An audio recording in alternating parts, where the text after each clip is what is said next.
Episode की शुरुआत में अंगद खुश है क्योंकि आज वृंदा ने उसकी सेल्फ रिस्पेक्ट के लिए अपनी बहन सुप्रिया से भी भिड़ गई। तभी शोभा का कॉल आता है। वो कहती है कि उसे अंगद वृंदा दोनों की बहुत याद आ रही है, लेकिन उसकी सबसे बड़ी चिंता है परी, जो रणविजय की असलियत जानने को तैयार ही नहीं। अंगद भी कहता है कि किसी भी तरह परी की शादी रणविजय से नहीं होनी चाहिए।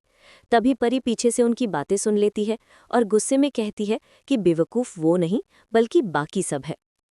अगली सुबह पाँच सबको एक्सरसाइज करवा रहा होता है। शोभा थकान का हवाला देती है और परी उसे उम्र को लेकर चिढ़ाती है। तभी तुलसी सबके लिए शेक लेकर आती है और बातों बातों में पता चलता है कि मिहिर आज जॉगिंग पर भी नहीं गया। अचानक पुलिस बिरानी हाउस पहुंचती है। सब चौंक जाते हैं। इंस्पेक्टर बताता है कि बिरानी इंडस्ट्री में 50 करोड़ का फ्रॉड हुआ है और वो मिहिर को गिरफ्तार करने आए हैं। मिहिर कहता है कि उसने कुछ नहीं किया, लेकिन पुलिस उसकी एक नहीं सुनती। तभी तुलसी आगे आती है और कहती है कि कंपनी की मालकिन वो खुद हैं। वो पेपर्स दिखाती है और पुलिस उसे ही गिरफ्तार कर लेती है। मिहिर टूट जाता है। तुलसी उसे समझाती है कि उसे उस पर भरोसा है, इसलिए वो उसका दर्द अपने ऊपर ले रही है। जेल में तुलसी की मुलाकात विमला से होती है, जो बताती है कि नोना ने मिहिर के साथ रिश्ता रखा था और सच्चाई छुपाने के लिए उस पर चोरी का आरोप लगाकर उसे जेल भिजवाया। ये सुनकर तुलसी गुस्से में उसे डांट देती है। उधर मिहिर पछताता है कि वो तुलसी को गलत समझ बैठा था।